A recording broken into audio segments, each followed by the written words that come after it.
You can double click it to get the information. You click it again. Yeah, I'd leave it like that. That has the ending. Okay. And it should change itself. It should, so page wise, it should move. So I want to go Here. It is not, it is not a further symbol of consolidation. When he's got a good property and everything like that, but you. They had the parking. Really hot. Is that okay? That's fine. As long as you. They didn't allow yeah. that. For some reason, we're not supposed to use it, but I don't understand why. Yeah, I parked there last time. Yeah. And parked by the gas station there. They used to have a sign that said visitors there, and then they Yeah. took that down. So Must be slow. we're screen sharing. Now I want to go and turn on, make sure we got. She getting on the parking spot, because they, they plow behind, but I knocked and I made it, so whatever. We got 10 inches. Well, we didn't get, but we got. He got 19, so, he was out beyond it. Yeah. Whether it's local. Mr. Van Dorn, did you get that? Good afternoon, everybody. How you doing? Jim, we're all set for you. Good afternoon, everybody. Thank you for coming today. My name is Jim Van Dorn. I'm the president of the Emeritus Center. Nice to see you all.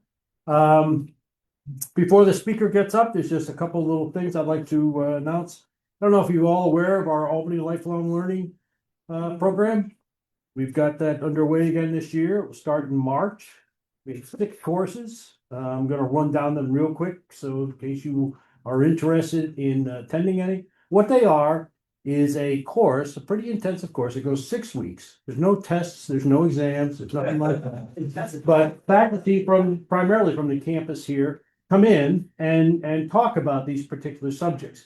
Pretty in-depth, more than you would get in one of our sessions like this. And so you walk away with a bit more information. So we have a weather and forecasting course, murders that mattered, notorious cases that changed the law, AI in society, understanding artificial intelligence in every life. That's the most popular one at this time, but almost closed out, but you can still get in. And I don't know if anybody watched the Super Bowl last night. Yes. Yeah. The number of commercials on AI was just shocking to me. It was like almost maybe 70% of them were about AI. And a year ago, 2 years ago, you didn't hear a thing about it. It's interesting. Has that improved our life? Excuse me? Has that improved? Oh, that's a loaded question, and I'm not gonna answer that. George Eliot's Middlemarch, Then and Now, Moral Problems in Medicine, and Blue Zones, Living Very Long and Healthy Lives with Purpose. So 6 different courses, very, very different. If you have an interest in any of those, please just go online on our website and sign up. $60, best bargain in town. The other item is I'd like all the board members to stay for 5 minutes after. There's something I'd like to share with you. Okay, Scott? Thank you. Thanks, Jim. And some of these are hybrid courses too. So if you get to be too cold and don't want to come in, it'll work. The courses are either at the Albany Guardian Center over at Corporate Woods. Very easy place to get to. Beautiful room. And accessible. And very accessible, yes. Unless you're taking the bus. Bus makes it a little more iffier than getting to E-Tech, which is where the other ones are held. Anyway, today, well, good afternoon and welcome to the Emeritus Center. And this is our second presentation for the spring.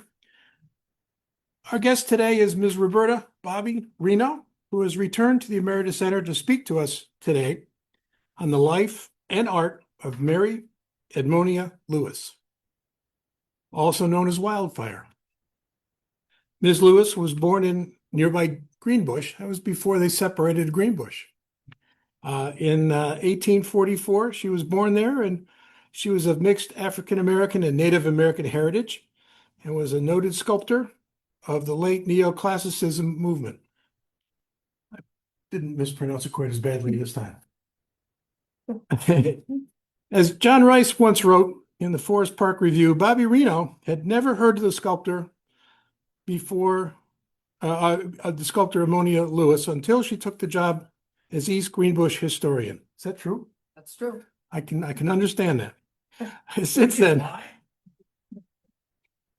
well, she's promoted Lewis and has been the driving force behind the commemorative stamp recently issued in Lewis's honor. And Bobby brought a copy of that stamp over there. Take a peek at it later. Edmonia Lewis was the last member of Oberlin College's class of 1862 to finally graduate. It took 160 years for that injustice to be righted. She received her posthumous diploma of the ladies' courses, and it would never have happened without our guest today. Bobby didn't stop there. After Lewis's grave, Edmonia Lewis's grave was located in London, she hired a company to restore the gravesite, and they installed a small slab bearing Lewis's name and birth and death dates, as the sculptor had specified in her will. It was the incident at Oberlin College and the way Lewis was treated that always troubled Bobby. And we're lucky to have her expertise illuminating the story of wildfire today. Bobby's an artist, a published author of several children's books, and the best part of it all, she's a collector of Star Trek memorabilia. I don't know that you want to advertise that, but I liked saying it the last time and I wanted to say it again. And in 2020, Bobby was elected to the Columbia High School Alumni Hall of Fame. So please welcome Bobby Reno to our Emeritus Center today.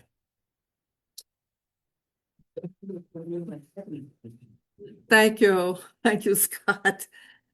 Yes, it is true. I'm a big Star Trek fan and not ashamed of it at all. Scott reminded me it was about 2 years ago, almost to the day that I came here first, that you welcomed me to talk about Edmonia Lewis. And I'm very happy you invited me back. Thank you. Thank you so much.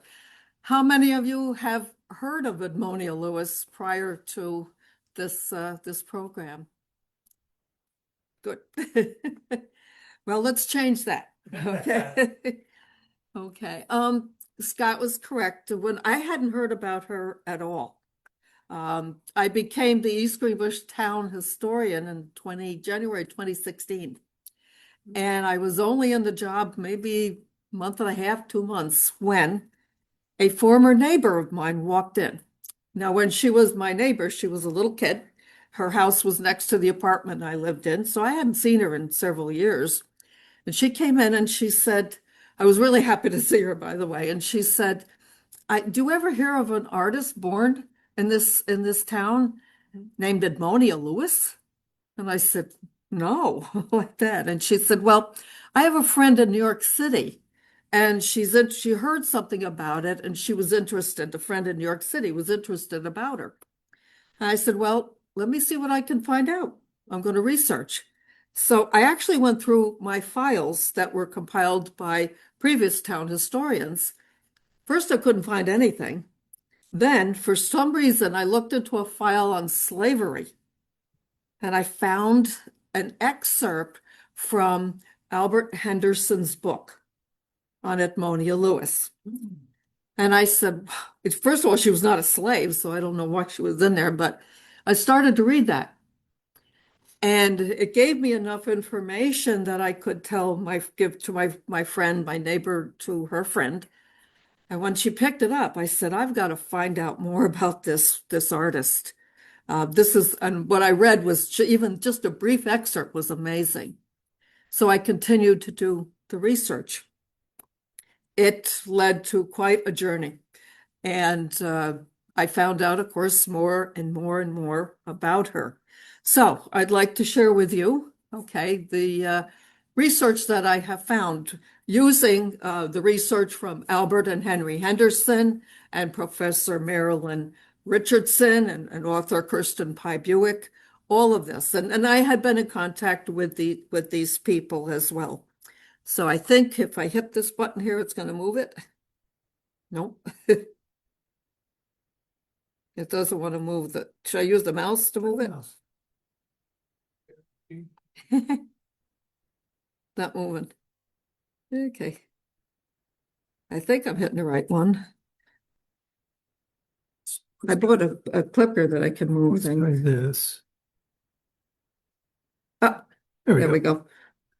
Left click. Wrong button. Left click. Now, just that I have tinnitus, okay?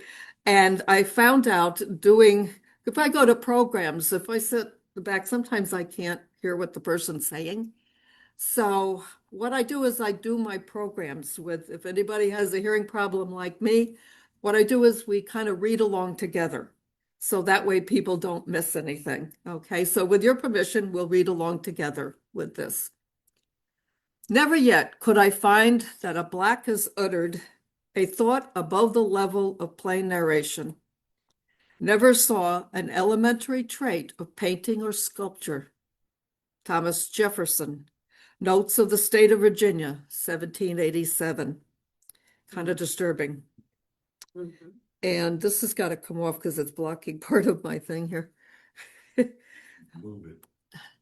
Yeah, it's part of the script. You could remember it on there, that far there. Yeah, let's see if we can fly this.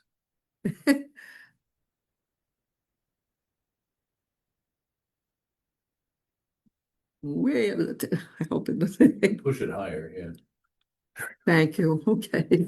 Thank you. I don't want you to praise me, for I know praise is not good for me. Some praise me because I am a colored girl, and I don't want that kind of praise. I had rather you would point out my defects, for that will teach me something. Edmonia Lewis. When asked why she sculpted, Edmonia replied, to do something for race, something that will excite the admiration of the other races of the earth. In an interview with a reporter from the Cincinnati Daily Inquirer, November 24th, 1873, Edmonia is described thus. Miss Lewis is below the medium height and is rather heavy set, though well proportioned. She has a rather full face, good-natured features, which are radiant with the smiles of a pleasant disposition. The simplicity and artlessness of her nature are apparent in all she says.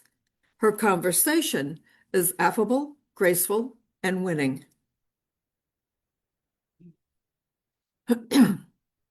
Edmonia's early years, excuse me.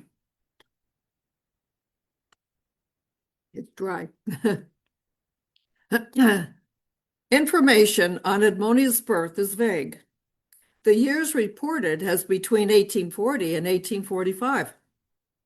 One record states she was born July 4th, 1844, in Greenbush, New York. This has been confirmed on a passport.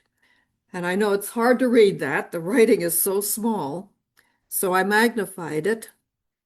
There's where it says Greenbush. And then I magnified it. Where the blue circle is on the top photograph, that's where it is on the form. And then you can see in the larger photograph, it does say Greenbush, New York. Can you make that out? Sure. Yeah. Edmonia described her father as full-blooded Negro and her mother, Catherine, as full-blooded Chippewa, a wild Indian, she described her mother.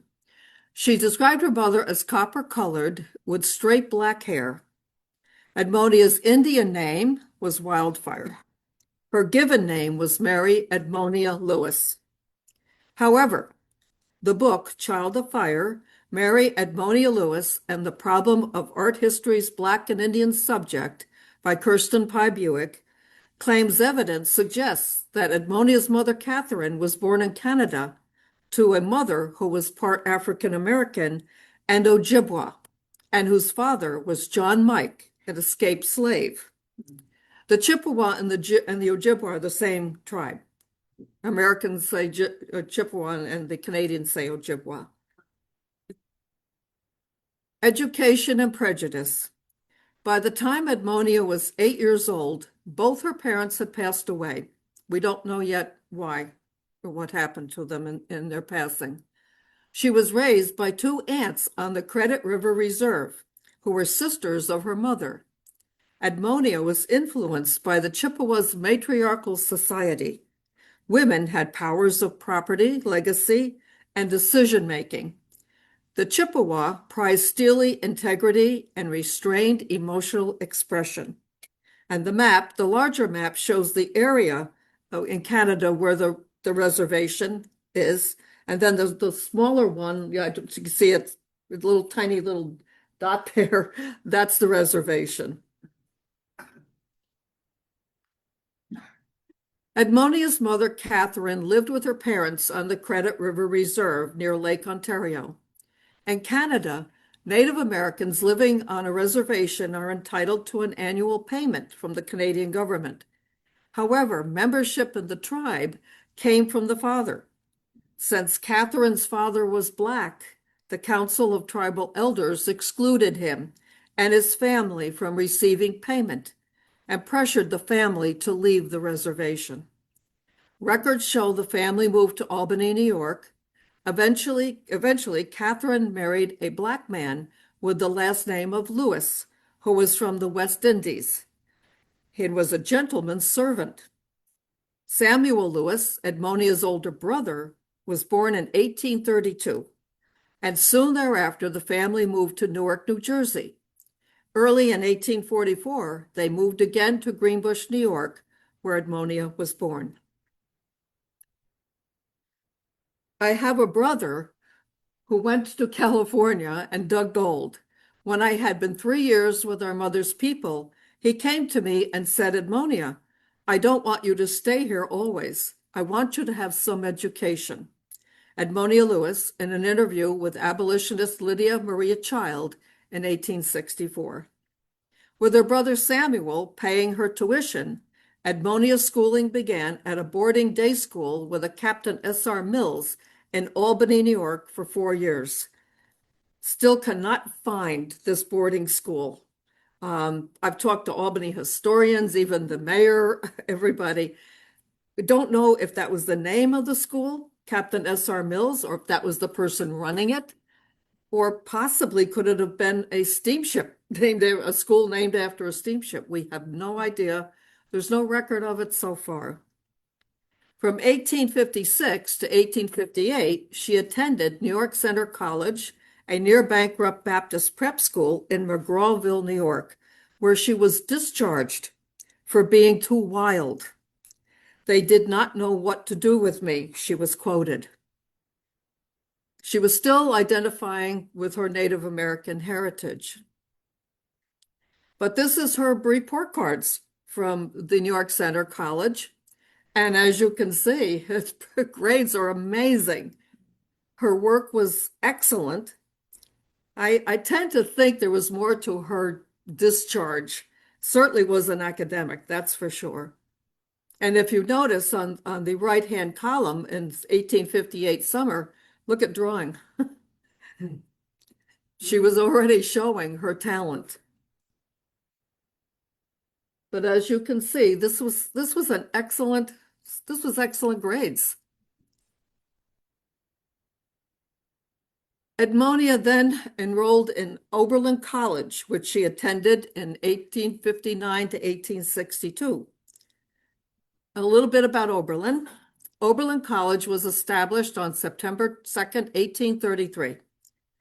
The African Americans of Oberlin and those attending Oberlin College, and this is a quote from a pamphlet that they handed out, have experienced intense challenges and immense accomplishments since their joint founding in 1833.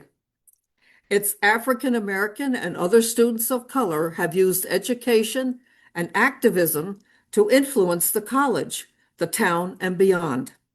Their efforts have helped Oberlin remain committed to its values of freedom, social justice, and service. That was in a pamphlet that Oberlin had provided. The college's approach to African Americans was by no means perfect. Intensely anti-slavery, Oberlin was the only college to admit Black students in the 1830s and also women. By the 1880s, however, with the fading of evangelical idealism, the school began segregating its Black students. This is a picture of Oberlin College in the 1860s, kind of a grainy picture. Prejudice and false accusations. This was a dark time for Edmonia. Edmonia was admitted to the 3-year preparatory course headed by the strict Mrs. Marion Parker Dascom, head of the female department. And there she is. I think she's an attractive woman, but she sure looks stern. I found out a little bit about her. There was a connection she had a connection to the Underground Railroad. And that was provided by the Granite State Monthly, Volume 2, published in 1902.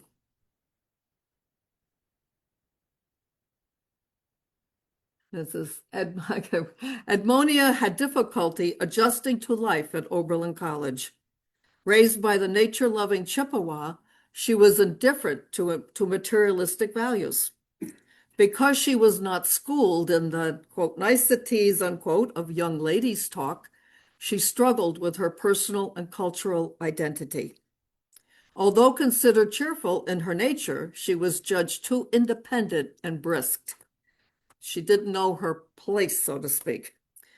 It was at Oberlin, Edmonia found her talent and love of art. She passed her studies without problem, and by her 3rd year, she had adjusted to college life, making friends with 2 girls who came from nearby towns. Those 2 girls are important here in this story. At Oberlin, Edmonia started to identify herself more with her African American heritage.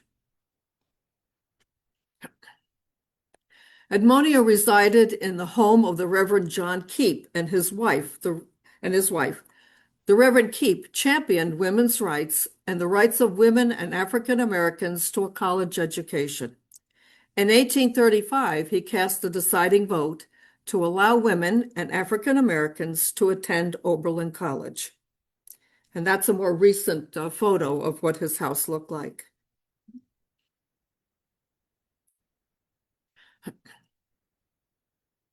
This was the headline, excuse me. This was the headline for the Cleveland Plain Dealer. Mysterious affair at Oberlin. Suspicion of foul play. 2 young ladies poisoned. The suspect under arrest.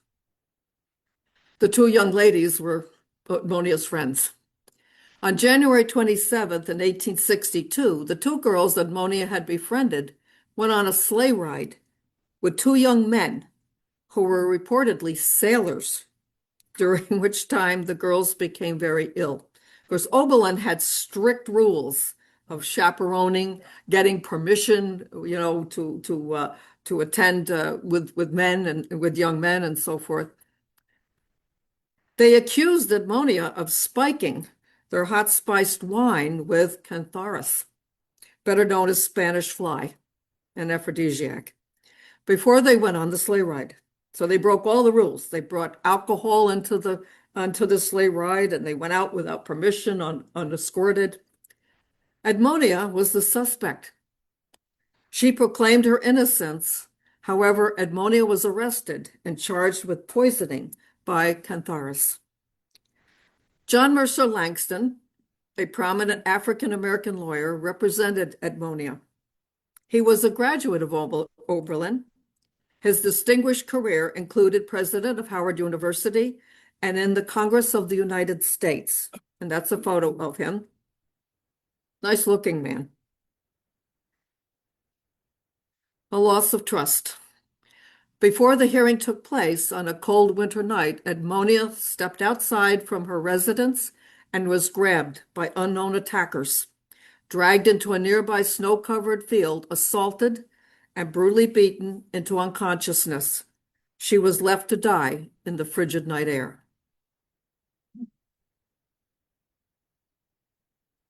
Once it was discovered she was missing, the town bells were rung in alarm. She was discovered seriously injured and near death. The hearing was delayed a month while Edmonia recuperated. Her trial lasted 6 days from February 26 to March 3rd, 1862. Eventually, she was exonerated for lack of evidence.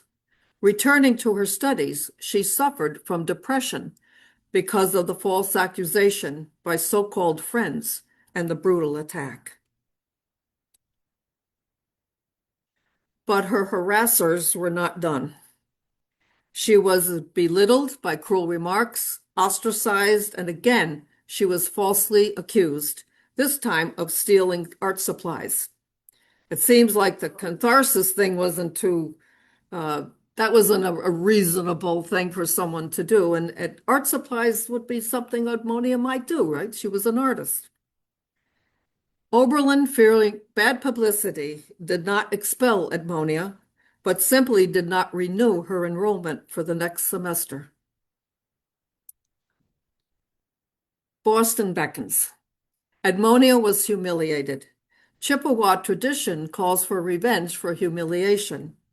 Edmonia decided she would show Oberlin they had misjudged and mistreated her. She would do this through her art. She headed to Boston, carrying a letter of introduction from abolitionist William Lloyd Garrison that the Reverend John Keep was able to obtain for her. In Boston, with her letter, Edmonia sought out the sculptor Edward A. Brackett, who had sculpted the bust of John Brown. I thought the man who made a bust of John Brown must be a friend to my people, Edmonia said. Edward Brackett began teaching Edmonia how to sculpt. She supported herself by making and selling small medallions made of clay. That's a sample of one. I don't know who the person is there that she made the medallion for. This is the building in Boston on Scollay Square near Tremont Street where Edmonia studied sculpture and had her studio. Scollay Square has been completely torn down and replaced by government offices. This building stood near where William Lloyd Garrison published his abolitionist paper, The Liberator. In the studio building where she took her lessons, her brother Samuel rented her a small space for her studio, where she hung out a sign on the door, Edmonia Lewis, artist. I called myself an artist, although my friends laughed at me for it.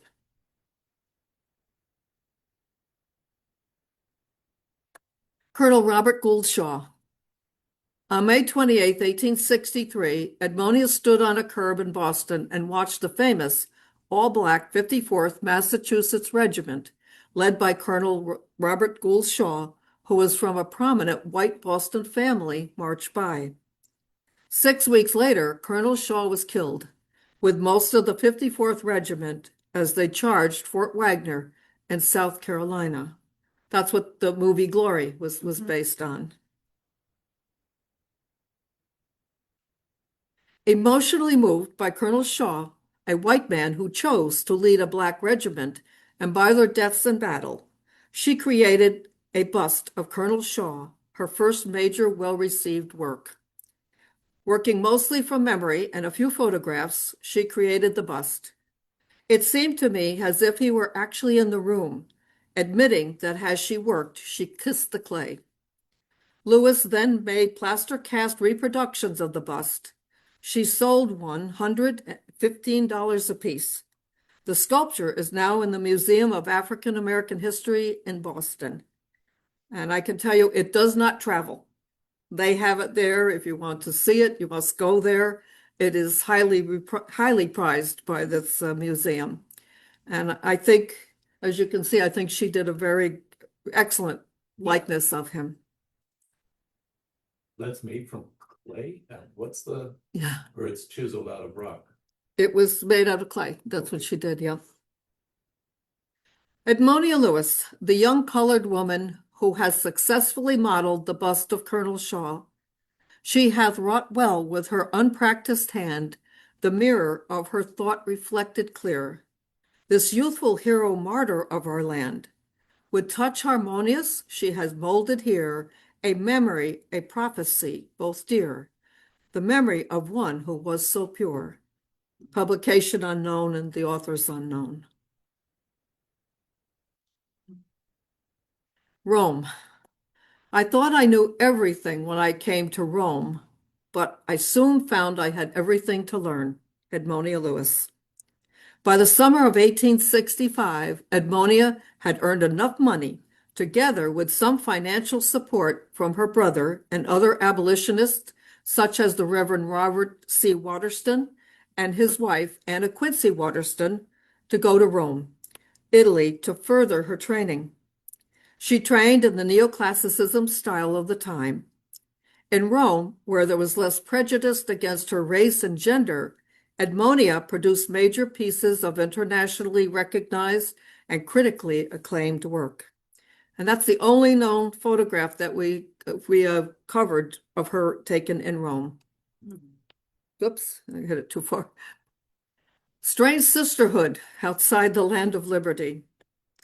In Rome, Edmonia was part of a group of women sculptors called, quote, the Strange Sisterhood of American Lady Sculptors, who at one time settled upon the Seven Hills in a white, I think it's pronounced Marmorian flock.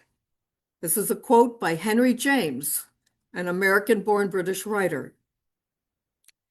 But within this group, she was alone and eventually abandoned as she apparently offended them by raising money to send one of her sculptures to Boston. Had you ever heard the term before, Marmorian? I never did. And I took it to mean something offensive, very offensive. So I looked it up, but it means marble-like. So it's not too bad, not too bad. I was practically driven to Rome in order to obtain the opportunities for art culture and to find a social atmosphere where I was not constantly reminded of my color. The land of liberty had no room for a colored sculptor. I don't know if you've noticed, but in her quotes, she speaks very intelligently. She was. These are some of her major sculptures. On the left, we see Forever Free, which is in the Howard University collection. The top middle is John Brown. She did sculpt John Brown, and I understand that this was destroyed in a fire. On the right is Henry Wadsworth Longfellow, now part of the collection at Howard University where Longfellow taught. There's a little story connected with that.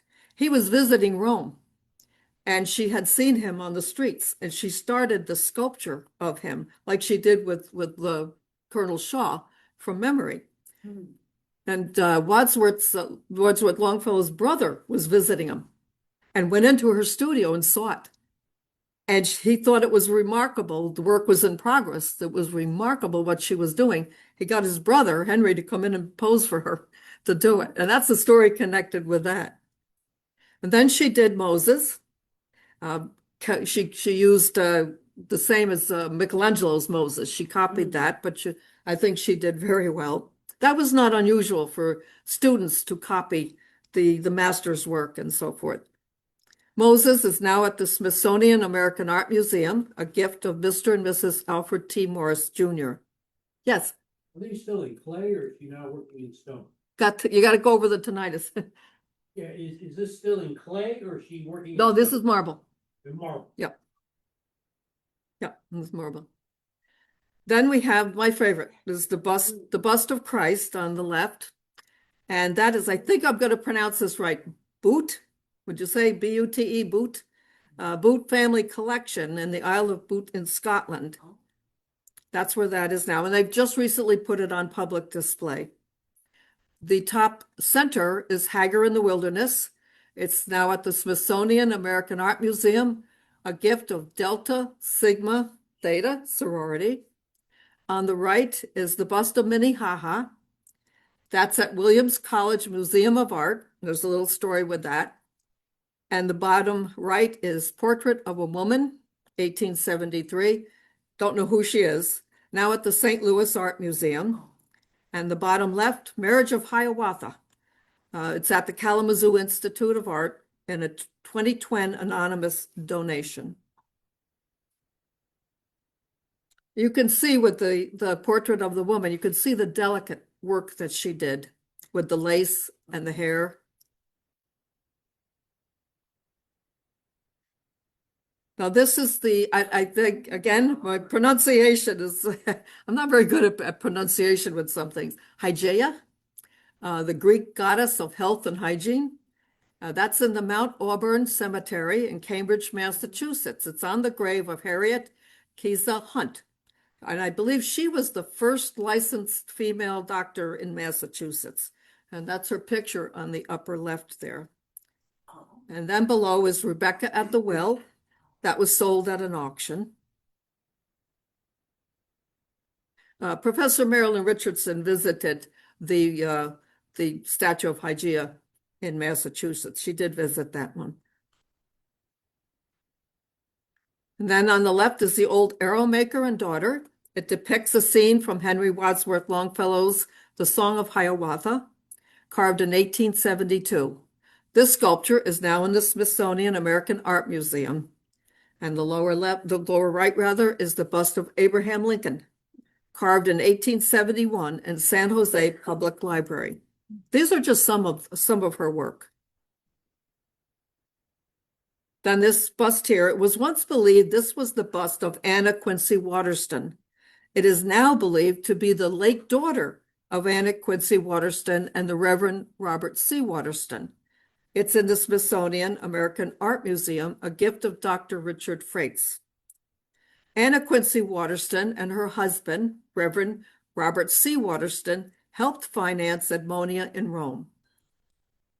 And Anna Quincy Waterston wrote this poem: Edmonia Lewis, 'tis fitting that a daughter of the race whose chains are breaking should receive a gift so rare a genius, never pause nor place, fashion or wealth, pride, custom, caste, nor hue, can arrogantly claim what God doth lift above these chances and bestows on few. Now this is the death of Cleopatra. This is her most famous work. The Death of Cleopatra was carved in 1876. Was brought over from Rome to the 1876 Centennial Exposition in Philadelphia. Then it was placed in storage until 1878 Chicago Interstate Exhibition. This sculpture has an amazing story of survival. It was purchased by a racetrack owner and placed on the grave of his favorite horse named Cleopatra at the Chicago racetrack. The deed to the property stipulated it was to remain on the property. After the racetrack closed, it became a golf course and then a munitions factory during World War II. The post office built a bulk mail center, and in 1972, the sculpture was moved to a contractor's heavy equipment yard. It's amazing it survived. At one point, well-meaning Boy Scouts painted it white. In 1987, the Forest Park Historical Society found it in a storage room at a local shopping mall amongst Christmas decorations. They had contacted Professor Richardson and she went to see it. And she said she walked into the storage room and there it was. And she, of course, knew immediately what it was, and that it was Edmonia's work. But she said there were Christmas lights hanging all over it. It was kind of a shock to her to see the way it was, but it survived. It is now in the Smithsonian American Art Museum since 1994 at a $50,000 restoration with white paint removed. And there it is. And you can see the size of it by the man standing on the right there to it, in the picture. It's up on a pedestal, but you can see the size of it. It weighs 3,017 pounds and stands 63 inches by 31¼ inches by 46 inches. It's a beautiful piece.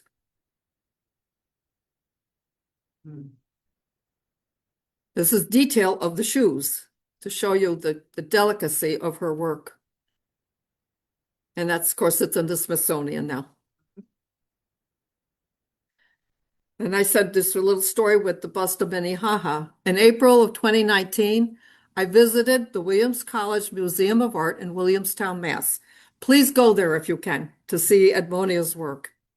And I drew the bust of Hiawatha on the left and the bust of Minnehaha on the right, both acquired from the Otis Family Acquisition Trust in 2018. Seeing her work in person, the marble, it looks soft. Her carving was so delicate. It looked like it maybe had been carved from like ivory soap or something. It was so delicate and so soft. Amazing, beautiful work. This is a lost piece. It's still not found. In St. Louis, St. Elizabeth's Church was organized by a Bishop Patrick Ryan to serve St. Louis African American Catholics. The first church was dedicated May 18, 1873.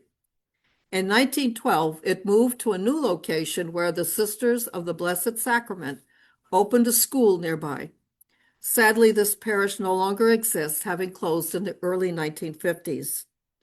I contacted the St. Louis Diocese to ask them if they had any record of where this statue of the Virgin Mary might have gone. Unfortunately, they said at that point in the early 1950s, they did not catalog where things are. So I think it's out there somewhere. A church somewhere has it, and they don't know. Edmonia was commissioned to carve a marble statue of the Blessed Mother for St. Elizabeth's. Unfortunately, there is no record known of the statue's whereabouts today. However, the St. Louis County Library has a photograph taken in 1939 from the parish's Diamond Jubilee, showing the statue behind two sisters. A very grainy picture, but so I still think it's there somewhere. I just have this feeling it's out there somewhere. Edmonia Lewis visited the United States several times in the latter 1800s. Her work was presented in major galleries and exhibitions. Her work sold for large sums of money. In 1873, an article in the New Orleans Picayune stated, Edmonia Lewis has snared two $50,000 commissions. Her newfound popularity made her studio a tourist destination. Tufts, Illinois, 19th Century, Our Hidden Heritage, New York, Paddington Press, 1974. She rose above the meanness and violence she experienced, and the courage of those who fought against slavery, struggled against the oppression of women, and in the spirituality of Native Americans, and ultimately her religious faith, Lewis found her great themes. In her work, she obtained a dignity that in her own life she was often denied. Years of silence have deprived most Americans of knowledge of her historic achievements. She is a heroic and legendary figure in American art. Harry Henderson, author of the book, The Indomitable Spirit of Edmonia Lewis, a narrative biography. Lydia Maria Child wrote about Edmonia's strong will. What she undertakes to do, she will do, though she has to cut through the heart of a mountain with a penknife. Researching Edmonia, very difficult. No matter what frame you put around her, she was unique and succeeded against the odds. Karen Lemmy, curator at the Smithsonian Museum, which owns several of Lewis's work, said, but there's this kind of vagueness to the details of her life. Definitely. This is Professor Marilyn Richardson. She's like a rock star to me. And when we connected by email, I was thrilled, beyond thrilled. Professor Marilyn Richardson, retired MIT professor, has spent many years researching the life of Edmonia Lewis. The last years of Edmonia's life are as vague as those at the beginning of her life. By 1901, Edmonia's whereabouts were unknown. No trace of her in Rome or anywhere else for over a century. However, Professor Richardson's diligent research paid off. The finding of census records indicated Edmonia moved to London from Rome. With the aid of a lawyer that Professor Richardson got in London, Edmonia's will and burial records were located. Edmonia died in Hammersmith Infirmary in London on September 17, 1907, of Bright's disease, a chronic and painful kidney ailment.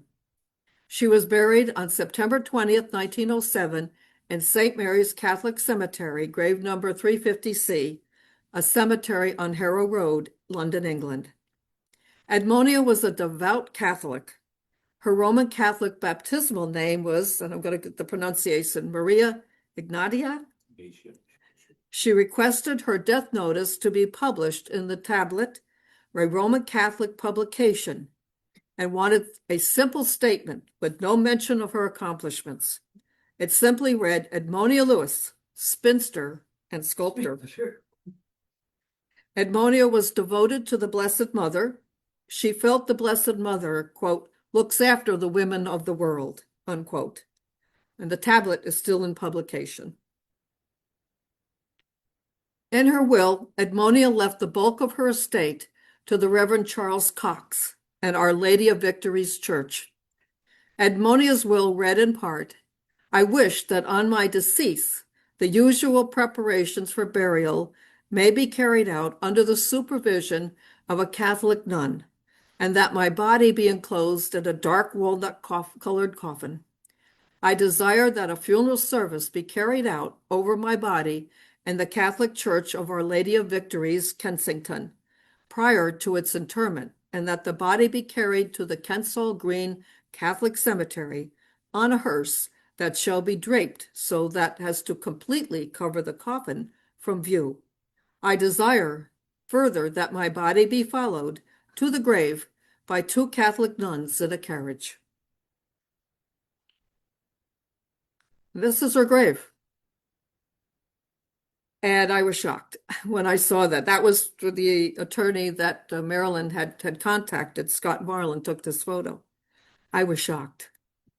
So I contacted the cemetery in England via email. And I said, is anything being done about this?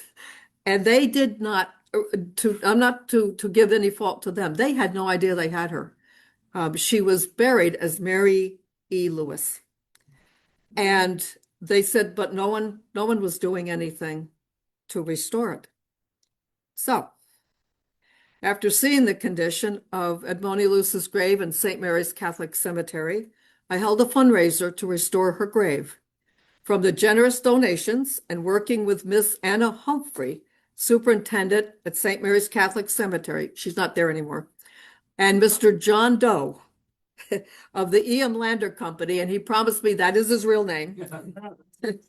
He's doing the memorial and restoration work. We restored Edmonia's grave. I want to say working with Mr. Doe and the E.M. Lander Company was terrific.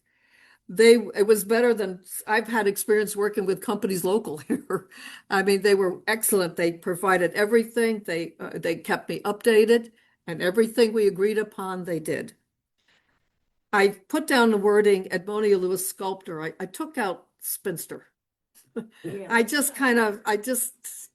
It was just my interpretation that I felt uncomfortable with it.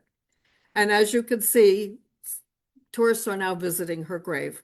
And I still get, every once in a while, I'll get a picture from some people or a video that they've visited it. And now they know who she is. So where is it now? It got moved. It did move. It's in that cemetery. It's been restored. Cemetery. Yeah. And Mr. Doe said when he looked at that slab over it, it never had any engraving on it. And we decided to keep it because it was the original slab. And he said, I'll clean it up and repair what I can with it. And then we put the granite marker on top of it. On the Oberlin College campus, there stood a building, the Edmonia Lewis Center for Women and Transgender People. It was a collective of students, staff, and administrators who strived to transform existing systems of oppression based on sex, gender, race, class, sexuality, age, ability, size, religion, nationality, ethnicity, and language. I covered them all. The house was originally built for James Monroe, not the president, but an important abolitionist, advocate of voting rights for African Americans, and a friend of Frederick Douglass. Monroe taught at Oberlin College and served as a U.S. consul to Brazil and was a 5-term U.S. congressman. And that's the house. But today, the Edmonia Lewis Center for Women and Transgendered People. On May 4th, 2018, the Oberlin Review reported the center shut down due to dwindling activities at the center. That may be a good thing. But in 2026, in fact, it was just last month, I recently have been contacted by students of Oberlin for information as they are working on a historical marker for Edmonia Lewis there. So that's a work in progress right now. More than 30 of Edmonia's sculptures are in private collections, cemeteries, as well as, and these are some of the ones that we were talking about that I know of, the Metropolitan Museum of Art, the Art Institute of Chicago, the Fogg Museum, Newark Museum, Detroit Museum, and St. Louis Art Museum, to name just a few. And this was the stamp. I don't know how it came about. I think I might have seen in letter, there was a commemorative stamp, and I thought, we'll get one for Edmonia. So I contacted the United States Postal Service, the Citizen Stamp Advisory Committee, and asked them, I said, would you consider doing a commemorative stamp for Edmonia Lewis? Did this by letter. And I have to tell you, they are more secretive at what they're doing than the CIA. It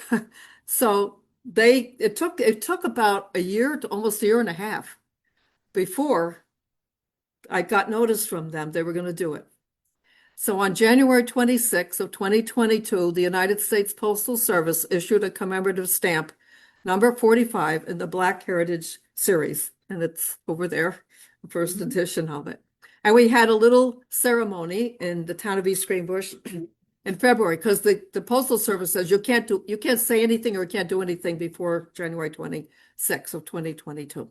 So we did have a ceremony, and the bottom right shows Michelle Winfield. She is a community activist from New York, and Rensselaer County DA Mary Pat Donnelly, and then myself holding they sent the poster from the Postal Service. The one on the left is Rensselaer County legislator sent an agreement, a proclamation that they agreed for this stamp, that it should be done.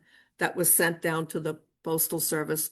And the upper right's the letter from the Postal Service saying it was going to happen.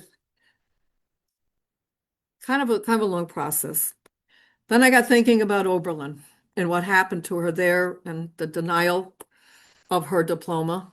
So I wrote to the dean and I said, would you consider, that's the one on the upper left, letter in the upper left there. I know you can't read it because it's small, but I asked him, I said, would you consider doing giving her an honorary degree for what she was denied from that horrible experience?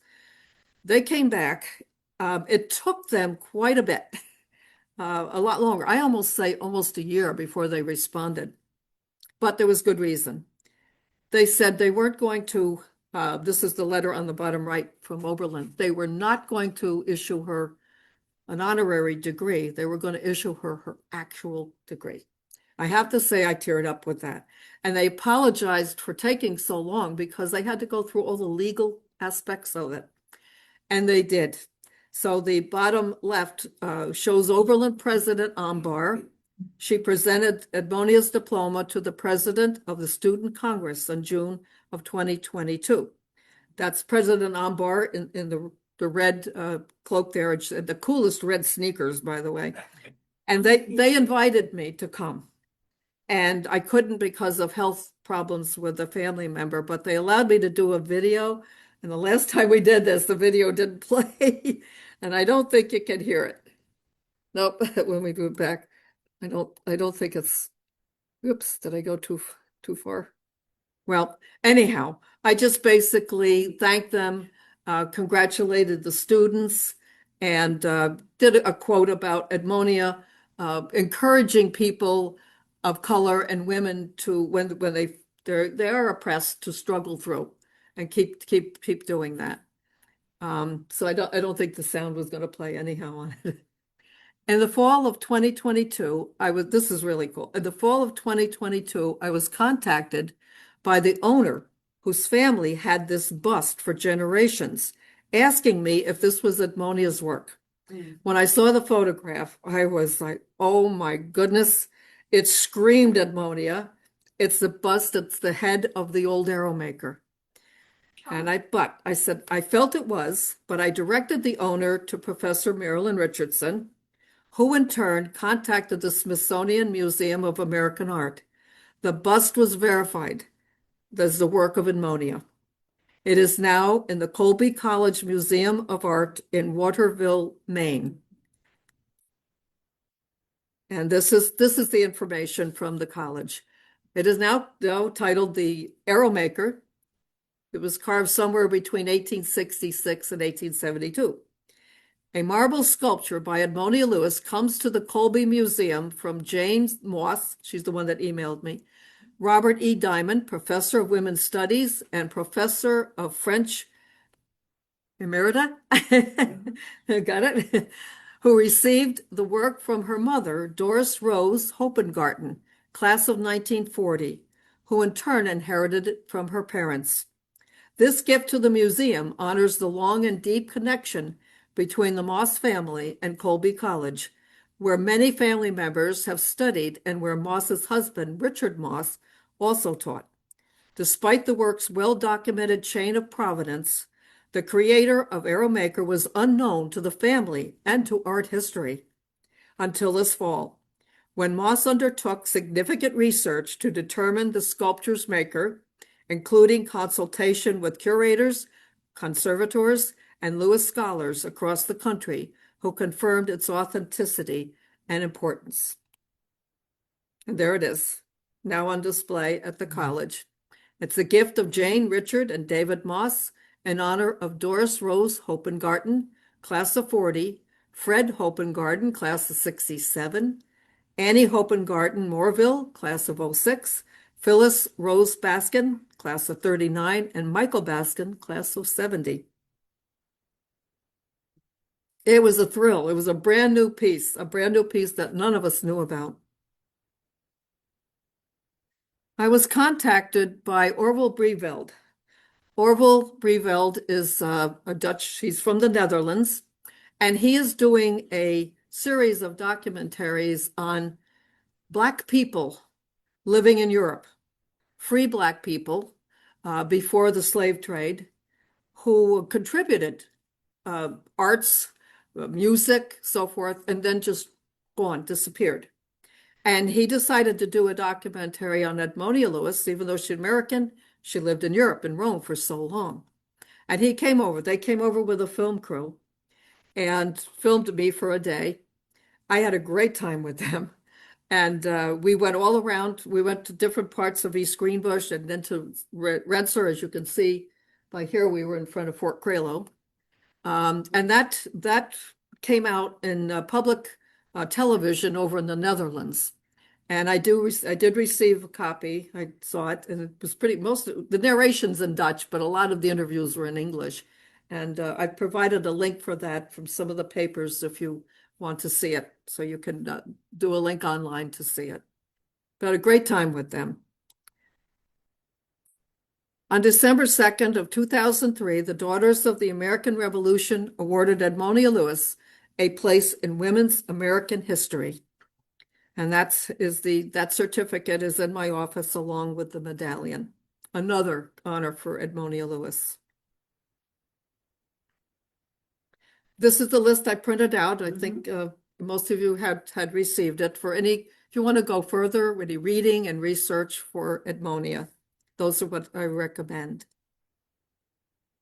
I have to thank Janine Atkins. She's a children's book author. She author of Stone Mirrors, The Sculptor and Silence of Edmonia Lewis, because she gave me permission to use some of the photographs from her Pinterest site.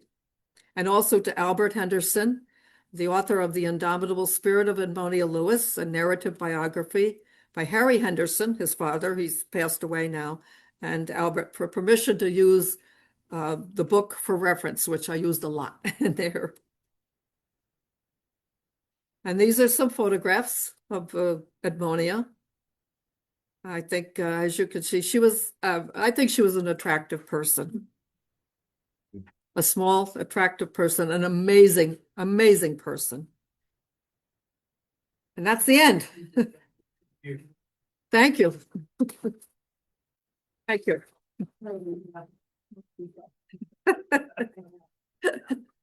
Nice animation. Any questions?